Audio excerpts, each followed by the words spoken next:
Welcome back to Gus Anderson Field. 3rd and 12 at their own 18. The Ramblers await here as Davin Friedman works out of the shotgun formation. He'll survey the scene on the pass. He's going to try and step up here, still waiting downfield, looking and launching. This one, though, is intercepted.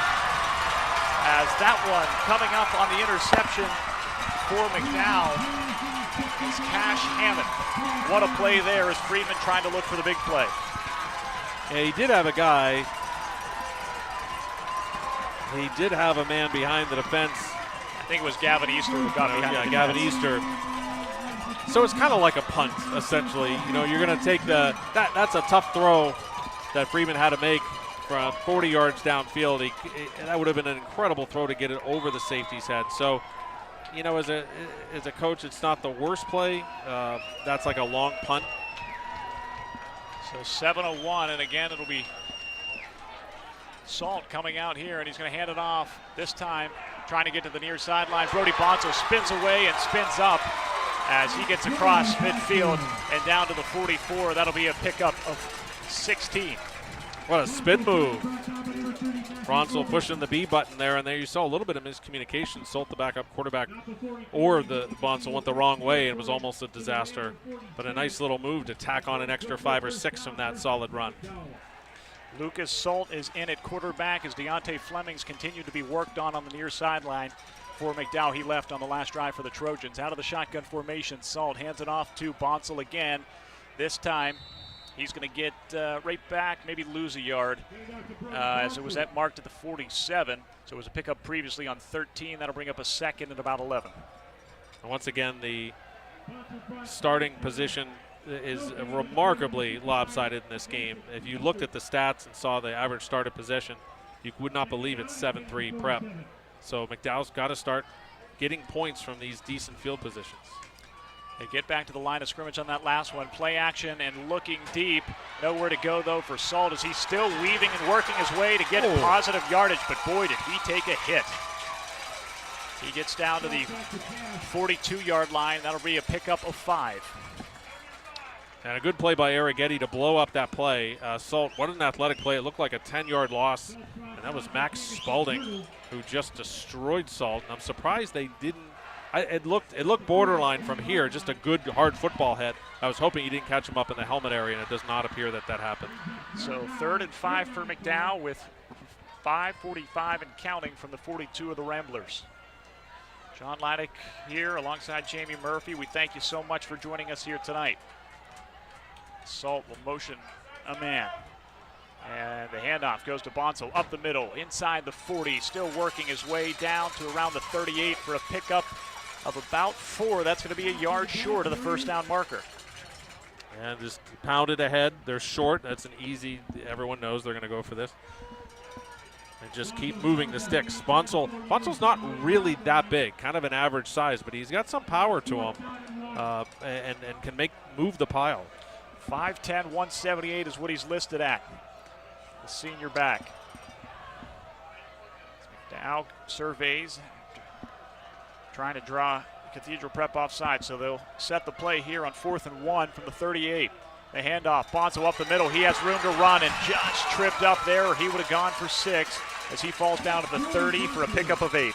Great job, offensive line, making that happen through the center, right through the gut of the prep defense, and a good job of possibly saving a tackle by Halim Leggett, making that tackle, grabbing him by the ankle. He could have been gone on that one. And obviously McDowell wants to score every drive, but getting this score right before the end of the first half would be very advantageous for them. They moved the football for the most part on their 4 possessions, but just haven't been able to cash in with the big play here as Salt out of the shotgun formation. The read option, he's going to keep it himself, and he has a lane to run. Salt still working before he is met right around the 5-yard line. That's going to be a pickup of 25 and bring up 1st and goal. And Salt, he's the backup quarterback, but he is someone who has a great ball fake. That was a fantastic ball fake and had everyone fooled. What a great job he just did, and he created that play himself. So that'll bring up 1st and goal. They give him 26 on the play, so he has 2 carries, 31 yards unofficially, and that time spun down is Salt on the read option. He's maybe going to get back to the line of scrimmage for no gain, bring up 2nd and goal. Dominic Panaghettian, another nice play. I've said his name a lot. Now, Salt isn't as elusive as Flemings. Flemings is a lot taller, and he can move a lot quicker as far as being tougher to bring down. But Salt's obviously an athlete. You don't just pick up 30 yards on a run when you're not an athlete. Now he's lining up in the slot position. So here we go. McDowell getting going out of the Wildcat formation. Jordan Brown will be quarterback here, as there was plenty of movement before that one got off, and that could be the first penalty of the night on McDowell. Yeah, I think everyone just a little too excited. The right guard or right tackle moved in to make a hole for Brown, and everyone was excited to run that play. Sometimes it happens when you know the play is going to work and you see the defense, you get a little too anxious. So that'll back it up to a 2nd and goal from the 9. Again, McDowell's gone for it a couple times tonight. They will call a timeout to kind of see how things set up here. We'll take our final timeout of the first half here. The score, Cathedral Prep 7, McDowell 3. Back in a moment on the Erie News Now Game of the Week.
And we're going to bring it back. Bonsall, he has it, and he pushes forward here. Has that one going to get down to about the 4, so that'll bring up a 3rd and goal. So they abandoned the wildcat look since the penalty pushed them back to the 10. Maybe they'll bring it back here for this play. This is back to 4 down territory. It has nothing to do with the missed field goal. That was from 40 yards. So it's not relatable, but you know you want to get into the end zone. Flemings is off the trainer's table, but he had a brace on his right knee, so I'm not sure if we're going to see him the rest of the night. So it'll be Salt out of the pistol here. Jordan Brown to his right, and it's Bonsall trying at the left side, still working, and he powers his way in for the score. McDowell with its first touchdown of the night to take a 9-7 lead. And finally, McDowell gets the score that they need. They finally get the 7 if the extra point is good, and a good job by big Roman Zuba, the 5'11", 280 pulling guard. He pulled from right to left, and that's a lot harder than it looks to move that quickly to get in front of your running back, and that created the hole for Bonsall. And it's close. It's not been a pretty game so far, but McDowell finally takes advantage of their short field. As Joe Clark's kick that time sails through the uprights to make it a 10-7 lead for the Trojans here just before half.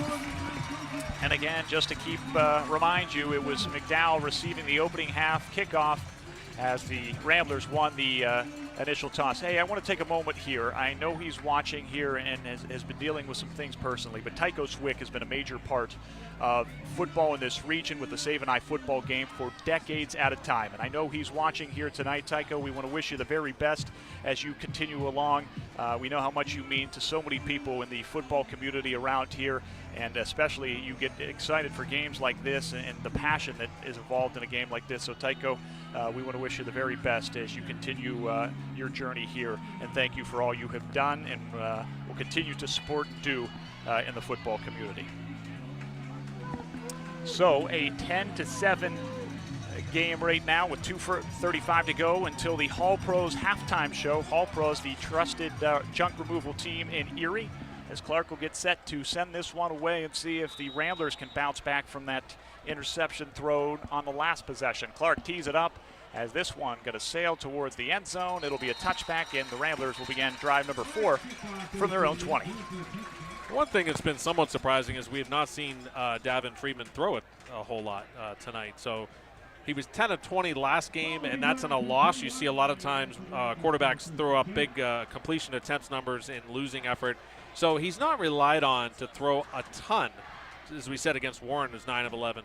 But he's got an excellent arm and it reads defenses. We're probably going to have to see more of that. With only 2.5 minutes and not all the compliments and timeouts, we'll be able to see him utilize that passing game a little bit more. So far, 2 of 5 for 51 yards, and he has that 1 interception. So 1st and 10 from the 20 as this drive gets underway for the Ramblers. It's Friedman going right to the air. A quick swing pass out right to Desari Carson, and that's going to be a pickup of 2 or 3 to bring up a 2nd and 7, but gets out of bounds to stop the clock. So that's it looked like Friedman had his first read was downfield. It wasn't there, so his safety valve just to get a couple yards and get out of bounds. He had plenty of time to work with, but still, when you know it's going to be a 3 or 4 yard gain, you don't want to pull off 15, 20 seconds of the clock. The one thing to keep in mind, though, is no timeouts left. Mike Mishler has used his timeouts here in this opening half. So that is one thing to keep in mind, that if they have to go hurry up if a catch is made in the field of play. Friedman surveys here. He throws downfield again, this time to Easter, and there was contact as going to get the ball was Gavin Easter. That was a savvy play there, Jamie. I was just going to say the same thing. That was an excellent heads up. Gavin Easter knew he couldn't catch that ball. Friedman threw it up late, and the safety didn't pick it up, and he threw himself into the safety and went down. That is still technically interference. That is such a heads-up play.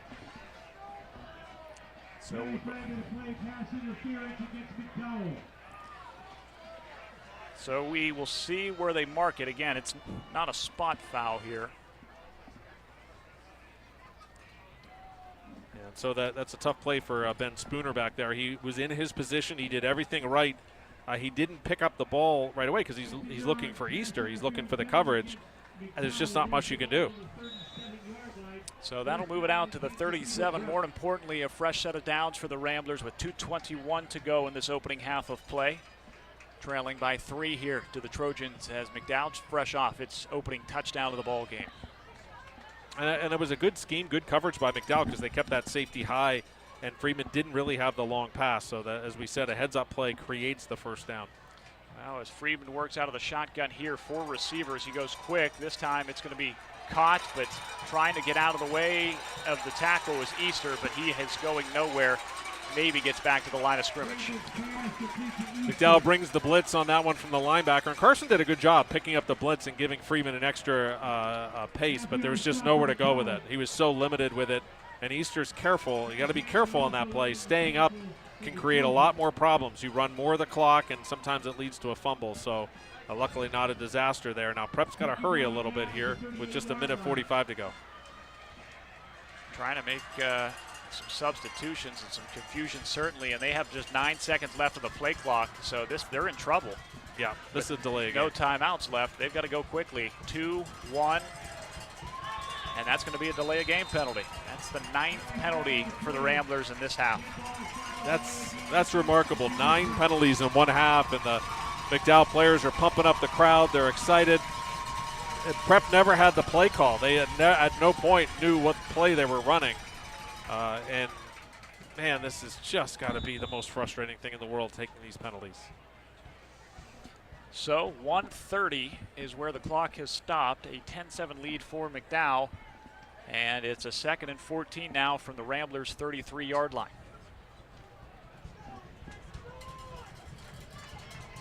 So we will see what Gavin Friedman does here on a 2nd and long. Out of the shotgun, he has twins to either side. He's just going to tuck it, try to weave his way up. Gets back to the 37, and it takes a big hit. Gets up 4, so that'll bring up a 3rd and 10. And it looks like the clock has stopped. I'm not sure why, unless McDowell called a timeout.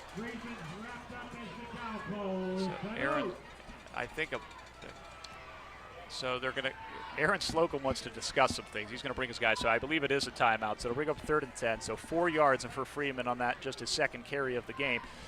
And that'll bring up the 3rd and 10 from the 37 here with 1:17 to go at the time of the timeout. Again, the Hall Pros halftime show coming up here. We'll take a look at scores around the region, give you stats from this first half as well, and get you set for the second half of play. And boy, this has just been that couple of yards, Jamie. We have not found a rhythm in this ball game. Prep almost took another delay game there. The clock actually hit 0, and typically the back judge waits 1 beat after 0 and then throws the flag, and he was just about pulling that out of his pocket for back-to-back delay games, and then they didn't have the right play again. Friedman, someone didn't talk to each other, so really Ramblers are just discombobulated right now, and it's a surprise to me so far. So we'll see out of the timeout what Aaron Slocum and his staff have drawn up, trying to maybe force a punt here, as they still have 1 timeout left in the Trojan pocket. Friedman on 3rd down. Delays the handoff, a little flip to Easter, but he is met quickly, tries to reverse field, and this is going to be dropped for a loss. He's going to be dropped back to the 30-yard line for a 7-yard loss. Andrew Tarasovic, the first one there to blow it up, and the rest of his, almost all 11 players were in on that tackle. There was just really nothing that anyone can do. Easter just had nowhere to go. The Trojans read it perfectly, and now they get an opportunity. That's their last timeout. Smart timeout there to get as much time as possible, and once again they'll get the field possession. Is going to be, should be beneficial. So we'll await this as we tick towards halftime here. Again, the Hall Pros halftime show is coming your way in just a couple of minutes. Try to get you a little bit of the halftime festivities, and again take you around the region and set up the second half of play. Certainly not the eye-popping statistics, Jamie, we saw 2 weeks ago between Meadville and McDowell. The math a little easier tonight to add up at halftime. Yeah, that game just got unhinged in the 3rd quarter. I did not, no one would expect to see that here tonight, but I thought there'd be more offense. And no one's expecting 9 penalties in 1 half. I mean, that is just unreal.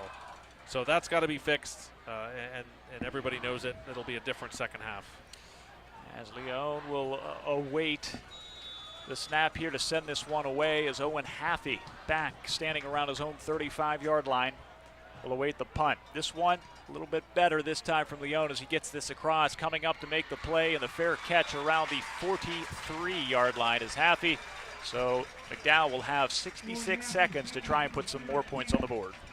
And the average, again, the average start has been about right where the ball is going to be, about the 43, where Prep has started around 20 or 25-yard line. But that's really not been an issue. It's not,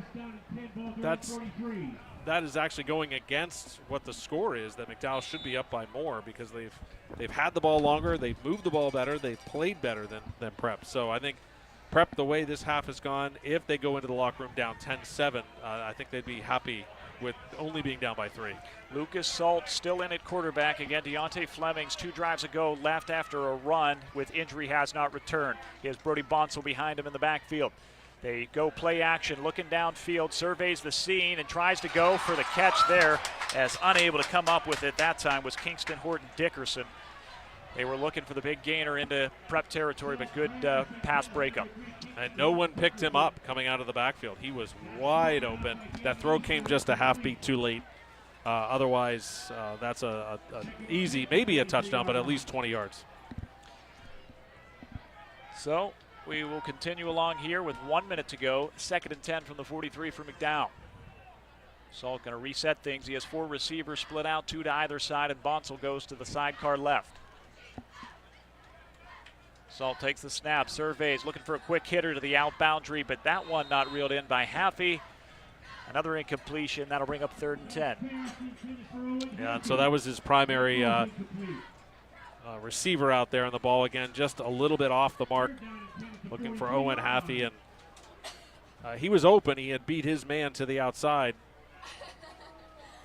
but it just, again, he would have gotten out of bounds, maybe a 5-yard. He had beat Halim Leggett to the ball, and now got to be pretty creative here on 3rd and 10. Out of the shotgun, Bonsall on the read option. It's Salt keeping it, getting across the 45 to the 46 for a pickup of 3. That'll bring it up to a 4th and 7, but McDowell can, with no timeouts left for Cathedral Prep, wind this down to about 6 seconds and probably just punt this one away. Yeah, that's what my thought was. Take a delay game or run the, with a few seconds left, or. And that looks like that's what they're going to do. So a anticlimactic end to a somewhat uneventful first half. So, but there's still 30 minutes left. So I think the second 30 minutes is when all the scoring and the excitement and the non-penalties will happen. That's my new prediction.